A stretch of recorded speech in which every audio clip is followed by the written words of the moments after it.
ये next part है आज।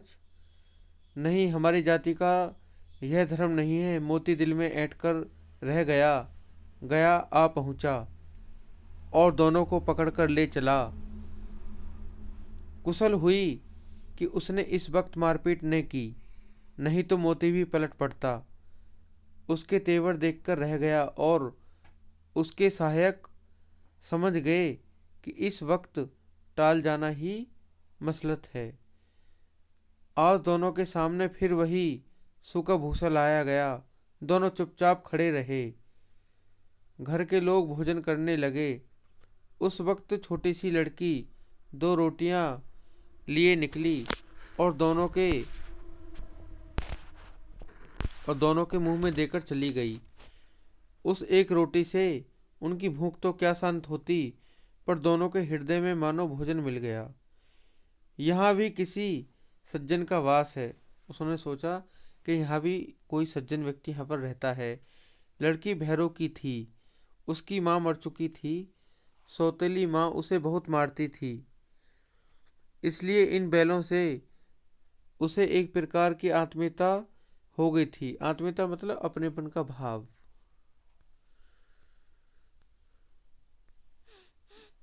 दोनों दिन भर जोते जाते, डंडे खाते अड़ते, शाम को थान पर बांध दिए जाते और रात को वही बालिका उन्हें दो रोटियां खिला जाती। प्रेम के इस प्रसाद की यह बरकत थी कि दो दो गाल सूखा भूसा खाकर भी दोनों दुर्बल न होते, दोनों कमजोर ना होते। मगर दोनों की आंखों में रोम रोम में विद्रोह भरा हुआ था। एक दिन मोती ने मूक भाषा में कहा, अब तो सहा नहीं जाता हीरा। क्या करना चाहते हो? एक आध को सींग पर उठाकर फेंक दूंगा। लेकिन जानते हो, यह प्यारी लड़की जो हमें रोटियां खिलाती है उसी की लड़की है, जो इस घर का मालिक है। यह बेचारी अनाथ ने हो जाएगी तो मालकिन को ने फेंक दूं। वही तो इस लड़की को मारती है, लेकिन औरत जात पर सींग चलाना मना है। यह भूले जाते हो। तुम तो किसी तरह निकलने ही नहीं देते। बताओ, तुड़ाकर भाग चलें? हाँ, यह मैं स्वीकार करता हूँ, लेकिन इतनी मोटी रस्सी टूटेगी कैसे? इसका एक उपाय है। पहले रस्सी को थोड़ा सा चबा लो, फिर एक झटके में जाती है। रात को जब बालिका रोटियां खिलाकर चली गई, दोनों रस्से चबाने लगे, पर मोटी रस्सी मुंह में न आती थी। बेचारे बार बार जोर लगाकर रह जाते। सहसा घर का द्वार खुला और वही लड़की निकली। दोनों सिर झुकाकर उसका हाथ चाटने लगे। दोनों की पूंछें खड़ी हो गईं। उसने उनके माथे सहलाए और बोली, खोल देती हूँ, चुपके से भाग जाओ, नहीं तो यहाँ के लोग मार डालेंगे। आज घर में सलाह हो रही है कि इनकी नाकों में नाट डाल दी जाए। उसने गराब खोल दिया, मतलब रस्सियां वहां से खोल दी, पर दोनों चुपचाप खड़े रहे। मोती ने अपनी भाषा में पूछा, अब चलते क्यों नहीं? हीरा ने कहा, चले तो, लेकिन कल इस अनाथ की आफत आएगी, सब इसी पर संदेह करेंगे। सहसा बालिका चिल्लाई, दोनों फूफा वाले बैल भागे जा रहे हैं। ओ दादा, ओ दादा, दोनों बैल भागे जा रहे हैं, जल्दी दौड़ो। गया घबराकर भीतर से निकला और बैलों को पकड़ने चला। वे दोनों भागे। गया ने पीछा किया और भी तेज हुए। गया ने शोर मचाया, फिर गांव के कुछ आदमियों को साथ भी लेने के लिए लौटा। दोनों मित्रों को भागने का मौका मिल गया। सीधे दौड़ते चले गए, यहाँ तक कि मार्ग का ज्ञान नहीं रहा। जिस परिचित मार्ग से आए थे उसका यहाँ पता नहीं था। नए नए पाँव मिलने लगे। तब दोनों एक खेत के किनारे खड़े होकर सोचने लगे, अब क्या करना चाहिए। हीरा ने कहा, मालूम होता है राह भूल गए, तुम भी बेतहासा भागे। वहीं उसे मार गिराना था। उसे मार गिराते तो दुनिया क्या कहती। यह अपना धर्म छोड़ दें, वह अपना धर्म छोड़ दें, लेकिन हम अपना धर्म नहीं छोड़ें। दोनों भूख से व्याकुल हो रहे थे। खेतों में मटर खड़ी थी, चढ़ने लगे, रह रहकर आहट ले लेते थे, कोई आता तो नहीं है। जब पेट भर गया, दोनों ने आज़ादी का अनुभव किया और मस्त होकर उछलने कूदने लगे। पहले दोनों ने डकार ली, फिर सींग मिलाए और एक दूसरे को ठेलने लगे। थोड़ी से मतलब वो खेलने लगे। मोती ने हीरा को कई कदम पीछे हटा दिया, यहाँ तक कि वह खाई में गिर गया। तब उसे क्रोध आया, संभल कर उठा और फिर मोती से मिल गया। मोती ने देखा खेल में झगड़ा हुआ चाहता है तो किनारे हट गया। अरे, यह क्या, कोई सांड डोंकता चला आ रहा है। हाँ, सांड ही है।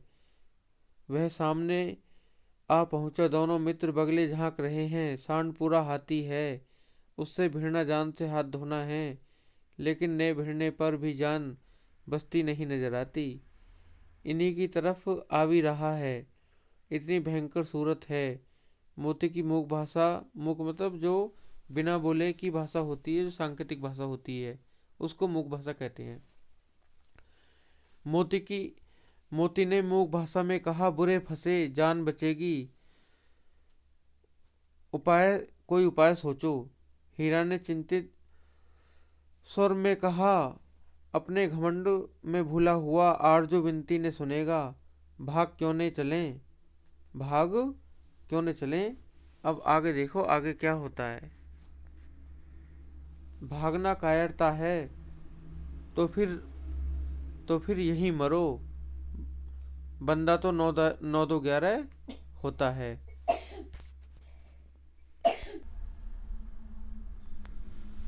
और जो दौड़ाएं तो फिर कोई उपाय सोचो जल्द। उपाय यही है कि उस समय दोनों जने एक साथ चोट करें। मैं आगे से रंगीता हूँ, तुम पीछे से रंगे दो।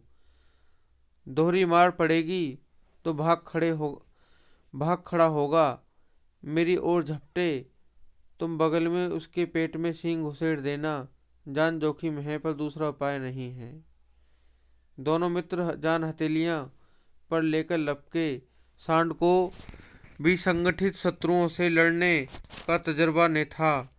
वह तो एक शत्रु से मल्लयुद्ध करने का आदी था। जो ही हीरा पर झपटा, पीछे से मोती ने दौड़ाया। सांड उसकी तरफ मुड़ा तो हीरा ने रगेदा। सांड चाहता था कि एक एक करके दोनों को गिरा ले, पर ये दोनों भी उस्ताद थे, उसे वह अवसर न देते। एक बार सांड झल्लाकर हीरा का अंत कर देने के लिए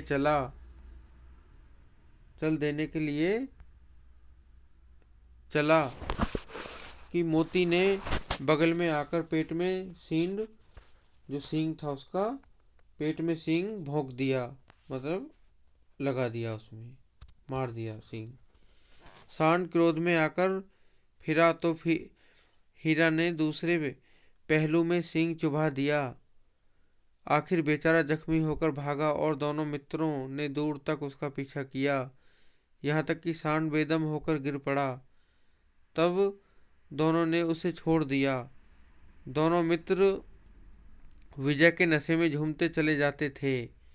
मोती ने अपनी सांकेतिक भाषा में कहा, मेरा जी तो चाहता है कि बच्चा को ही मार डालूं। हीरा ने तिरस्कार किया, गिरे हुए बैरी पर सींग ने चलाना चाहिए। यह सब ढोंग है। बैरी को ऐसा मारना चाहिए कि फिर न उठे। अब घर कैसे पहुंचेंगे यह सोचो, पहले कुछ खा लें तो सोचें। सामने मटर का खेत था ही।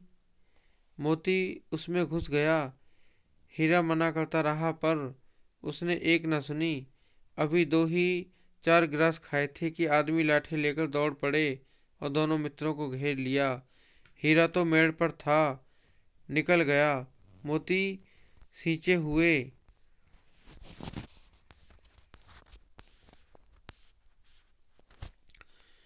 खेत में था, उसके खुर कीचड़ में धंसने लगे। भाग सका, पकड़ लिया। हीरा ने देखा संगी संकट में हैं तो लौट पड़ा, फंसेंगे तो दोनों फंसेंगे। रखवालों ने उसे भी पकड़ लिया। प्रातःकाल दोनों मित्र काजी हाउस में बंद कर दिए गए। काजी हाउस एक ऐसी जगह थी जहाँ पर पशुओं को बंद किया जाता था और उनकी हाजिरी ली जाती थी कि ताकि कोई वहाँ से कोई भाग ना गया हो। और उसकी ऊंची ऊंची दीवारें थीं। उसको काजी हाउस उसका नाम था। दोनों मित्रों को जीवन में पहली बार ऐसा साबिका पड़ा कि सारा दिन बीत गया और खाने को एक तिनका न मिला। समझ में नहीं आता था यह कैसा स्वामी है, इससे तो गया भी अच्छा था।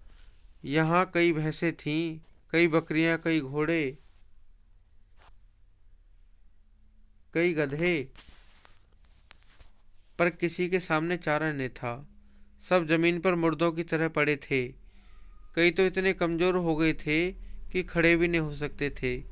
सारा दिन दोनों मित्र फाटक की ओर टकटकी लगाए ताकते रहे, पर कोई चारा लेकर ने दिखाई दिया। तब दोनों ने दीवार की नमकीन मिट्टी चाटनी शुरू की, पर इससे क्या तृप्ति होती। रात को भी कुछ भोजन नहीं मिला तो हीरा के दिल में विद्रोह की ज्वाला दहक उठी। मोती से बोला, अब तो नहीं रहा जाता मोती। मोती ने सिर लटकाए हुए जवाब दिया, मुझे तो मालूम होता है प्राण निकल रहे हैं। इतनी जल्द हिम्मत ने हारो भाई, यहाँ से भागने का कोई उपाय निकालना चाहिए। आओ दीवार तोड़ डालें, मुझसे तो अब कुछ नहीं होगा। बस इसी बूते पर अकड़ते थे, सारी अकड़ निकल गई। बाड़े की दीवार कच्ची थी। हीरा मजबूत तो था ही, अपने नुकीले सींग गड़ा दिए और जोर मारा तो मिट्टी का एक चिप्पड़ निकल आया, मतलब एक थोड़ी सी मिट्टी वहां से हट गई। फिर तो उसका साहस बढ़ा। इसने दौड़कर दीवार पर चोटें की और हर चोट में थोड़ी थोड़ी मिट्टी गिराने लगा। उसी समय काजी हाउस का चौकीदार लालटेन लेकर जानवरों की हाजिरी लेने आ निकला।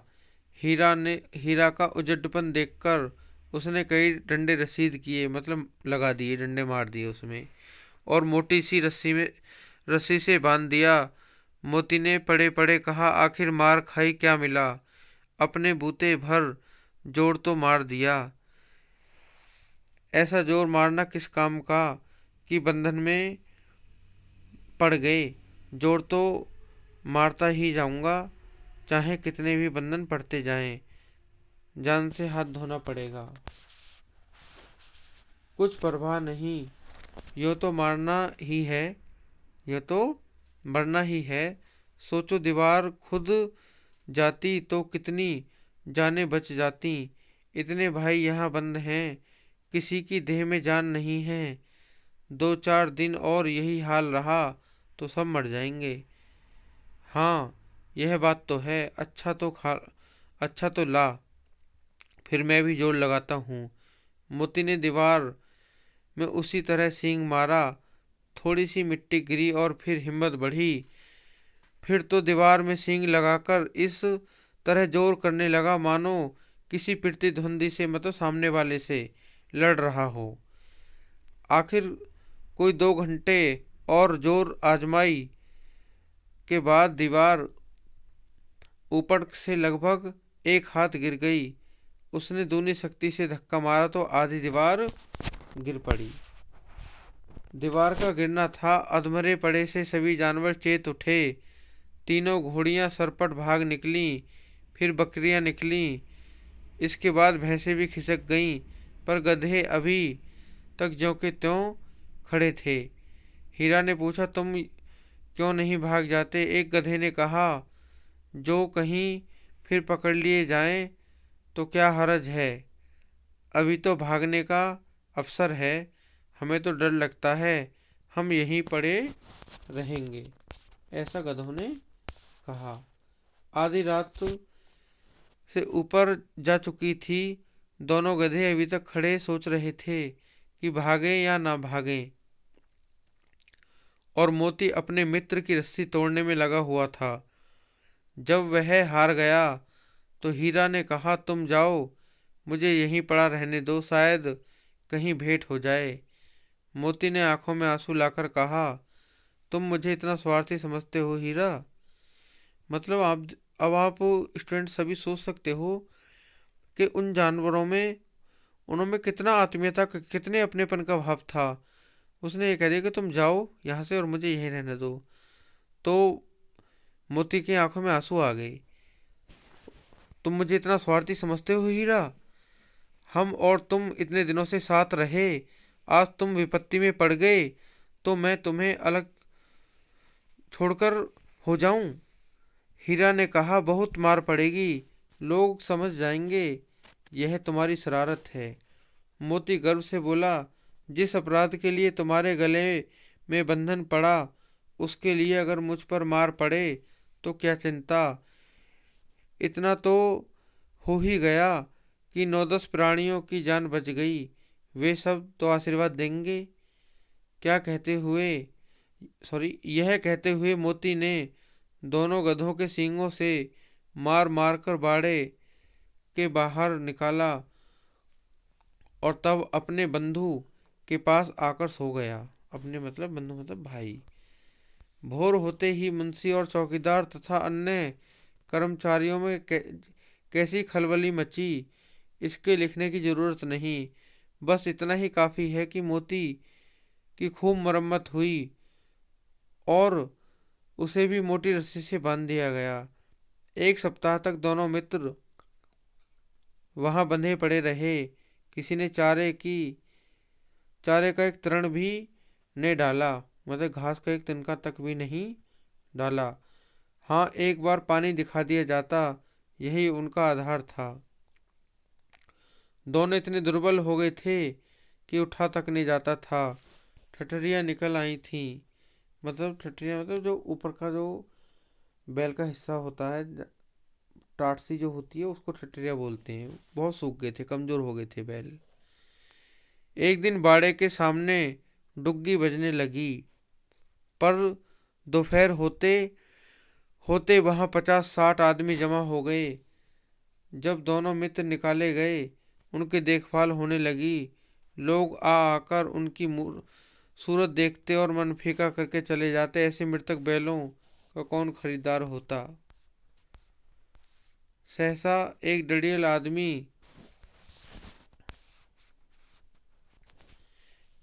आदमी जिसकी आंखें लाल थीं और मुद्रा अत्यंत कठोर, आया और दोनों मित्रों के कूल्हों में उंगली गोदकर मुंशी जी से बातें करने लगा। उसका चेहरा देखकर अंतर्ज्ञान से दोनों मित्रों के दिल कांप उठे। वह कौन है और उन्हें क्यों टटोल रहा है, इस विषय में उन्हें कोई संदेह न हुआ। दोनों ने एक दूसरे को भीत नेत्रों से देखा और सिर झुका लिया। हीरा ने कहा, गया कि घर से नाहक भागे, मतलब वहां से हम बेकार ही आए भगकर, अब जान नहीं बचेगी। मोती ने अश्रद्धा के भाव से उत्तर दिया, कहते हैं भगवान सबके ऊपर दया करते हैं, उन्हें हमारे ऊपर दया क्यों नहीं आती।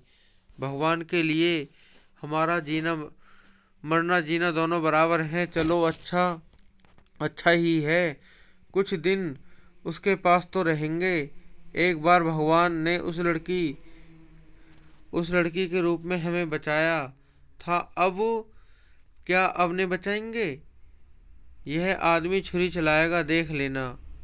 तो क्या चिंता है, मांस खाल सींग हड्डी सब किसी न किसी काम आ जाएंगे। नीलाम हो जाने के बाद दोनों मित्र उस डड़ियल के साथ चले। दोनों की बोटी बोटी कांप रही थी, बेचारे पांव तक नहीं उठा सकते थे, पर भय के मारे गिरते पड़ते भागे जाते थे, क्योंकि वह जरा भी चाल धीमी हो जाने पर जोर से डंडा जमा देता था। राह में गाय बैलों का एक रेवड़ मतलब पशुओं का झुंड हरे हरे घास हार में चढ़ता नजर आया। सभी जानवर प्रसन्न थे, चिकने चपल। कोई उछलता, कोई आनंद से बैठा पांगुर करता था। कितना सुखी जीवन था इनका, पर कितने स्वार्थी हैं सब। किसी को चिंता नहीं कि उनके दो भाई बाधिक के साथ पड़े कैसे दुखी हैं। सहसा दोनों को ऐसा मालूम हुआ कि यह परिचित रहा है। हाँ, इसी रास्ते से गया उन्हें ले गया था। मतलब हीरा और मोती को पता लग गया कि जिस रास्ते से गया उनको वहां छोड़कर गया था उस लड़की के घर भैरव के, तो उन्हें पता लग गया कि ये वही रास्ता है। उन्हें, अब चैप्टर को पढ़ते हैं, उन्हें ले गया था। वही खेत, वही बाग, वही गांव मिलने लगे। प्रतिक्षण उनकी चाल तेज होने लगी। सारी थकान, सारी दुर्बलता गायब हो गई। आह, यह लो, अपना ही हार आ गया। इसी कुएं पर हम पुर चलाने आया करते थे, यही कुआं है। मोती ने कहा, हमारा घर नजदीक ही आ गया है।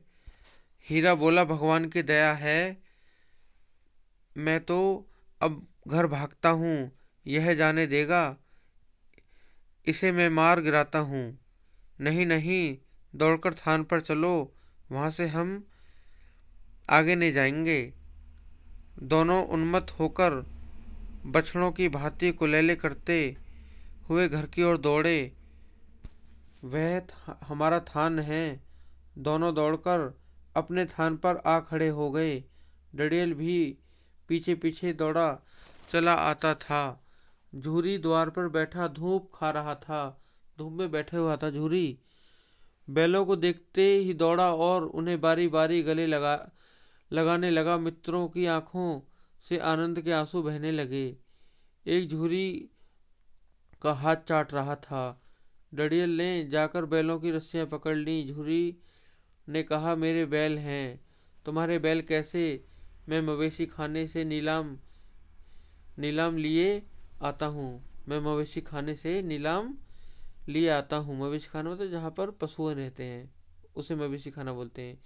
मैं तो समझा था कि चुराए लिए आते हो, चुपके से चले जाओ। मेरे बैल हैं, मैं बेचूंगा तो बिकेंगे। किसी को मेरे बैल नीलाम करने का क्या अख्तियार है? जाकर थाने में रिपोर्ट कर दूंगा। मेरे बैल हैं। इनका सबूत यह है कि मेरे द्वार पर खड़े हैं। डडियल झल्लाकर बैलों को जबरदस्ती पकड़ ले जाने के लिए बढ़ा। उसी वक्त मोती ने सींग चलाया। डडियल पीछे हटा। मोती ने पीछा किया। डडियल भागा, मोती पीछे दौड़ा। गांव के बाहर निकल जाने पर वह रुका। वह खड़ा, पर खड़ा डडियल का रास्ता देख रहा था। डडियल दूर खड़ा धमनियां दे रहा था, गालियां निकाल रहा था, पत्थर फेंक रहा था और मोती विजयी सूर की भांति उसका रास्ता रोके खड़ा था। गांव के लोग यह तमाशा देखते और हंसते थे। जब डडियल हार कर चला गया तो मोती अकड़ता हुआ लौटा। हीरा ने कहा, मैं डर रहा था कहीं तुम गुस्से में आकर मारने बैठो। अगर वह मुझे पकड़ता तो मैं बेमारे नहीं छोड़ता। अब नहीं आएगा तो दूर से ही खबर लूंगा। देखूं कैसे ले जाता है, जो गोली मरवा दे। मर जाऊंगा पर उसके काम तो नहीं आऊंगा। हमारी जान को कोई जान नहीं समझता, इसलिए कि हम इतने सीधे हैं।